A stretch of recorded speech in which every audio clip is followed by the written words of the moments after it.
आप अपने जीवन में वेट लॉस के लिए, बीमारियों के लिए, स्ट्रेस के लिए या दूसरी जितनी भी प्रॉब्लम्स हैं, फिजिकल, मेंटल, इमोशनल, उनके लिए सब कुछ ट्राई कर चुके हैं। एलोपैथी से लेकर नेचुरोपैथी, आयुर्वेदा, पंचकर्मा सब कुछ कर लिया, लेकिन कोई आराम नहीं आ रहा है। आज जो मैं आपको सिखाने जा रहा हूं, अगर आपने वो कर लिया तो आप अपने जीवन में चमत्कार देखेंगे लाइव। 3 दिन अगर आपने सही ढंग से प्रैक्टिस कर ली तो यूं समझ लीजिए एसिडिटी, गैस, कॉन्स्टिपेशन जैसी प्रॉब्लम तो यूं चुटकी में जाएगी बाहर। और थोड़ा सा लंबे टाइम कर लिया तो कोई बीमारी बचने वाली नहीं है। हे मालिक, मैं doctor Satya holistic life mission में आप सभी का हार्दिक स्वागत करता हूं।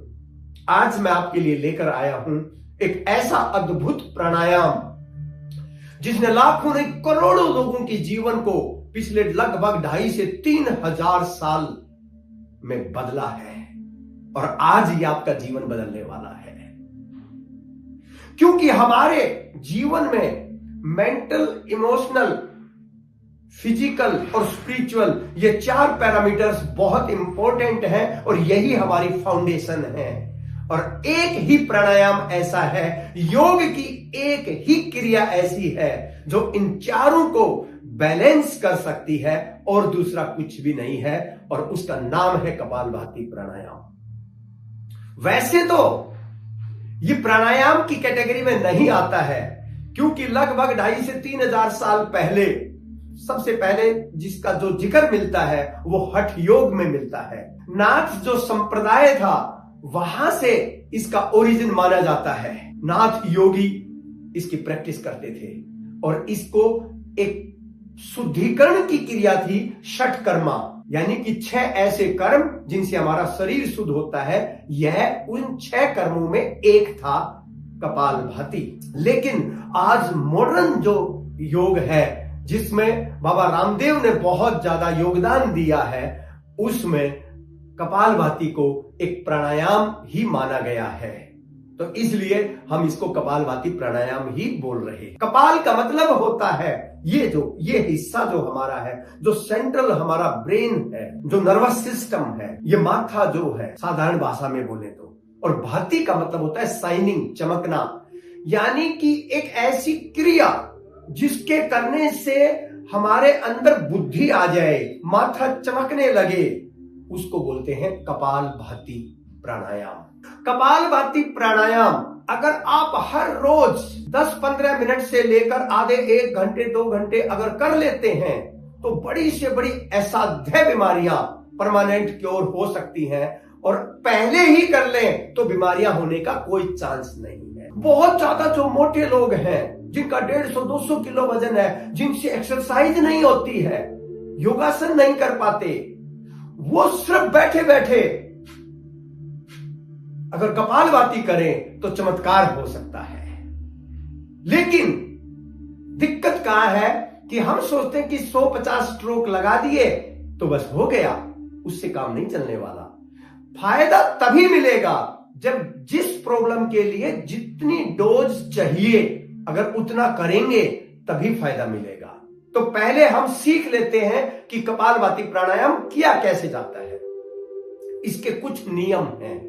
पहले तो एक बेसिक नियम प्राणायाम के लिए मैं हमेशा बोलता हूं, प्राणायाम खुली जगह में करें, बंद जगह में करें, गाड़ी के अंदर करें, बेड के ऊपर बैठ के करें, कुर्सी के ऊपर बैठ के करें, कोई फर्क नहीं पड़ता। जमीन के ऊपर बैठ के करें या योगा मैट के ऊपर करें, कोई फर्क नहीं पड़ता, बस करना है। एक नियम बहुत इंपॉर्टेंट, आपका कंफर्टेबल पोस्चर होना चाहिए और कमर गर्दन सीधी होनी चाहिए, बिल्कुल आराम से कमर गर्दन सीधी, कंफर्टेबल पोस्चर। वायु मुद्रा में करेंगे तो बेनिफिट जल्दी मिलेगा। तो वायु मुद्रा क्या है? फर्स्ट फिंगर अंगूठे की जड़ में लगा देंगे ऐसे, और दोनों हाथ ऐसे रख लेंगे। हथेली जो है, हथेलियां आसमान की तरफ खुली हुई, ये है कम। ना तो अकड़ के बैठना ऐसे, ना झुक के बैठना ऐसे, आराम से बैठना है, बस सहज होकर बैठना है। तो सबसे पहला तो यही नियम है। इसके बाद कपालभाति प्राणायाम करने के लिए क्या करना है? आपको पहला जो नियम है, एक झटके से श्वास बाहर छोड़नी है, ऐसे श्वास लेनी नहीं है, झटके से, मतलब ऐसे नहीं छोड़नी, ऐसे नहीं, झटके से छोड़नी है, लेनी नहीं है। क्योंकि जब झटके से श्वास छोड़ेंगे तो थोड़ी सी श्वास अपने आप अंदर जाएगी, आपको लेने की जरूरत नहीं। यार वो जो अंदर जाएगी आपको पता भी नहीं चलेगा। कोशिश करें, आंखें बंद करके करेंगे तो ज्यादा फायदा मिलेगा। अब यह पहला नियम था कि एक झटके से श्वास छोड़नी है, लेनी नहीं है। दूसरा इंपॉर्टेंट नियम, जब झटके से श्वास छोड़ेंगे तो झटके से ही पेट अपने आप अंदर जाएगा, पेट को खींचना नहीं है। बस ये दो इंपॉर्टेंट नियम है, झटके से श्वास छोड़नी है और झटके से पेट अंदर जाएगा, पेट को खींचना नहीं है। आपका पूरा ध्यान श्वास छोड़ने पर होगा, पेट पे नहीं, क्योंकि ये कपालभाति है, पेटवाती नहीं है।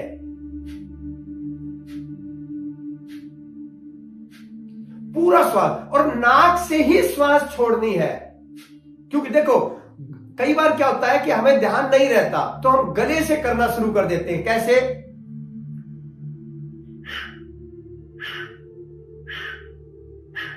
तो उसमें क्या होता है, जब आप गले से करेंगे ना तो श्वास लंग्स से नहीं आ सकती, तो ये जो डायफ्राम है ये काम नहीं कर पाएगा। तो उससे क्या होगा, थोड़ी सी श्वास बाहर आएगी और आप जबरदस्ती पेट को खींचना शुरू कर देंगे, तो वो हो जाएगा पेटवाती। तो ये ध्यान रखें, दोनों श्वास में डिफरेंस है। नाक की देखो, गले की ये आवाज आएगी गले से। तो ये विशेष रूप से ध्यान रखना है कि कपालभाति प्राणायाम में नाक से ही श्वास छोड़नी है। ये हो गया सीधा सा नियम। शुरू में प्रैक्टिस करने के लिए आप क्या करें, अपने पेट के ऊपर हाथ रखें, ऐसे देखें कि वो ठीक से हो रहा है कि नहीं जा रहा है। अगर आप मिरर के सामने बैठ के अपना टी शर्ट या कुर्ता उतार के अगर सामने बैठ के करेंगे और ज्यादा फायदा है शुरू में, क्योंकि ताकि ये देख लें, क्योंकि अगर एक बार गलत प्रैक्टिस करना शुरू कर दिया तो आप गलत सीख जाएंगे और फिर हमेशा ही गलत करेंगे और फिर करेक्शन करना बहुत मुश्किल है। मैं एक दावा करता हूं, आप एक बार किसी भी पार्क में, किसी भी योगा सेंटर पे चले जाइए, मैं गारंटी देता हूं 99% लोग कपालभाति गलत करते हुए मिलेंगे और 99% लोग टीचर्स भी जो सिखाने वाले हैं वो भी गलत करते हुए मिलेंगे। अगर सही नहीं करेंगे तो चमत्कार कैसे होगा? योग से चमत्कार होते हैं, लेकिन कब? जब टेक्निक सही होती है, डोज प्रॉपर होती है, फीलिंग्स के साथ जब करते हैं। ये ध्यान रखना है आपको। तो पूरा तो हाथ रख के देखें। दूसरा, प्रैक्टिस जब करें तो दोनों नाक से करेंगे, फिर एक नाक को ऐसे बंद करें, हाथ ऐसे रहना चाहिए, फिर दूसरी नाक से,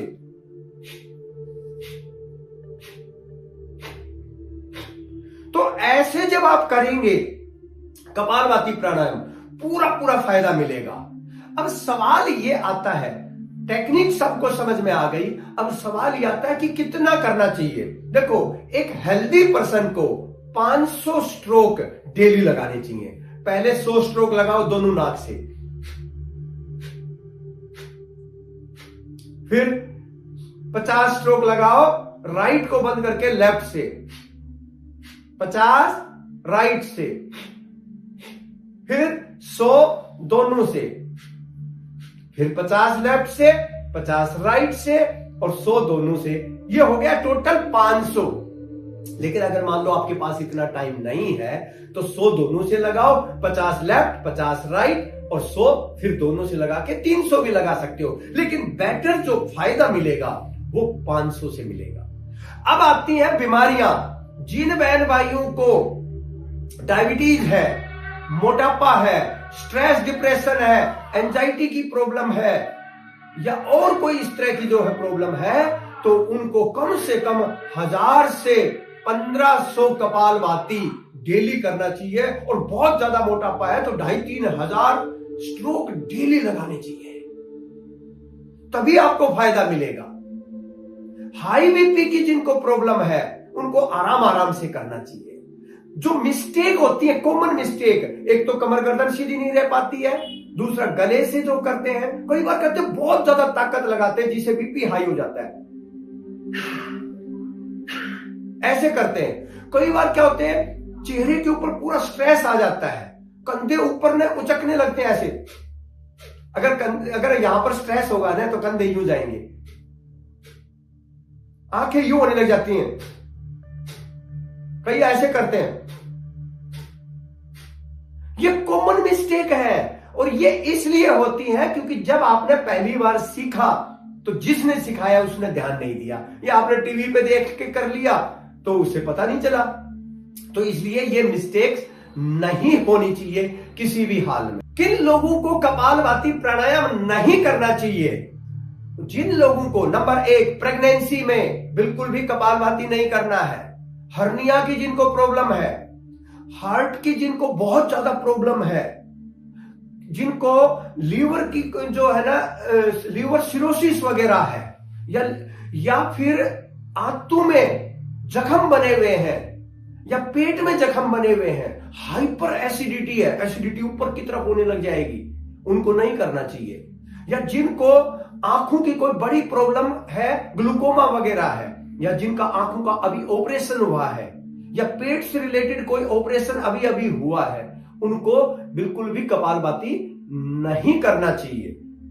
दूसरा, कपालभाति काम कैसे करता है, रिजल्ट कैसे आते हैं इससे, क्यों? जैसे नाम से पता चल रहा है ना, कपालभाति यानी कि इसको शाइनिंग देने वाला। तो इस प्राणायाम की जो क्रिया है, बेनिफिट जो देने की है, ये क्लीन करता है आपके ब्रेन को, आपके नर्वस सिस्टम को। क्योंकि जैसे आप स्ट्रोक लगाते हैं आपका मूलाधार जागृत होता है, जैसे ही आपका पेट के ऊपर स्ट्रोक लगता है आपका मणिपुर जागृत होता है, और जैसे ही आपका स्ट्रोक, इसकी कंपन जो है, वाइब्रेशंस जैसे है स्पाइनल कॉर्ड से सीधी ऊपर जाती है, तो आपका जो है सहस्रार जागृत होता है, आपका आज्ञा चक्र जागृत होता है। इसकी वजह से कपालभाति से ब्रेन को सबसे ज्यादा बेनिफिट मिलता है। लेकिन क्योंकि आपके ब्रेन जो नर्वस सिस्टम पर जो बेनिफिट मिल रहा है उसके साथ साथ में आपका, क्योंकि फिजिकल मूवमेंट भी हो रही है, जैसे नाक जब श्वास बाहर छोड़ रहे हैं तो मैक्सिमम कार्बन डाइऑक्साइड बाहर आ रही है, इसके साथ टॉक्सिन्स बाहर हो रहे हैं, तो बॉडी क्या हो रही है, डिटॉक्सिफाई हो रही है, इसलिए ये पूरे शरीर को फायदा दे रहा है। दूसरी बात, जब इसमें पेट हिलता है, पेट हिलने से पेट के अंदर जितने भी ऑर्गन्स हैं उनकी मसाज हो जाती है, जिसकी वजह से लीवर, गॉल ब्लैडर, आपका स्टमक, आपकी आंतें, आपका किडनी, सबकी मसाज होने से उनको बेनिफिट मिलता है, वो डिटॉक्सिफाई होते हैं, तो उससे रिलेटेड सारी प्रॉब्लम दूर होती है। तो मोटापा भी दूर होता है, डायबिटीज भी दूर होता है, और लीवर की प्रॉब्लम, किडनी की प्रॉब्लम, ये सारी बीमारियां ठीक होती हैं। तो कपालभाति प्राणायाम एक ऐसा प्राणायाम है जो हमारी सारी फिजिकल बीमारियां दूर कर सकता है। दूसरा, क्योंकि इसमें नर्वस सिस्टम इन्वॉल्व हो रहा है, तो हमारी जो मेंटल स्ट्रेस, डिप्रेशन, एंजाइटी, ये जितने भी प्रॉब्लम्स हैं उनको भी ये दूर कर सकता है। और जब आपकी फिजिकल और मेंटल प्रॉब्लम दूर होती है तो आपकी जो इमोशनल प्रॉब्लम्स हैं वो भी दूर हो जाती है। और इन सब से बड़ा जो फायदा है कपालभाति का, वो है स्पिरिचुअल बेनिफिट, आध्यात्मिक एनर्जी आपके अंदर पैदा होती है, क्योंकि मूलाधार चक्र जो है ना जागृत होता है, और मूलाधार के जागृत होने से कुंडलिनी शक्ति जागृत होती है, और कुंडलिनी शक्ति जैसे जैसे ऊपर उठती है तो इसकी आपकी ईड़ा और पिंगला जो दो मेन नाड़ियां हैं वो जागृत होती हैं और क्लीन होती है, और साथ में उनकी सारी ब्लॉकेज खुल जाती है, और वो दोनों जागृत होने से आपका जो है सुषुम्ना जो नाड़ी है वो भी जागृत हो जाती है, और वो आध्यात्मिक एनर्जी हमारे अंदर फ्लो करना शुरू कर देती है। तो जो बहन भाई परमात्मा से जुड़ना चाहते हैं, अपने अंदर आध्यात्मिकता चाहते हैं, उनके लिए भी यह कपालभाति प्राणायाम बहुत फायदेमंद है। अगर हम इसकी डेली 20 to 30 मिनट्स अगर अच्छे से प्रैक्टिस कर लें, काउंटिंग से प्रैक्टिस कर लें, तो इसका हमारे को बहुत बड़ा फायदा मिल सकता है। लेकिन टेक्निक सही होनी चाहिए, डोज प्रॉपर होनी चाहिए।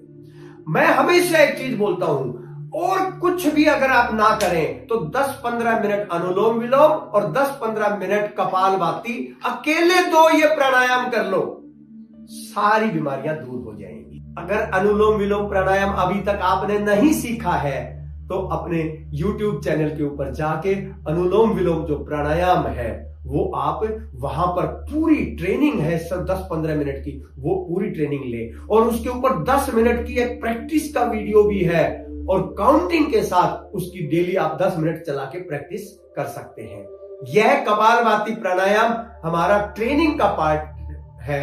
और अब इसके बाद आप यहीं पर YouTube पे ही दूसरा वीडियो जो है ना हमारा प्रैक्टिस के लिए है, 500 कपालभाति के स्ट्रोक कैसे लगाने हैं, वो भी मेरे साथ काउंटिंग के साथ, पूरी तरह से हीलिंग के साथ, वो भी आप कर सकते हैं। लेकिन करना तो पड़ेगा, उसके बिना कुछ नहीं हो सकता।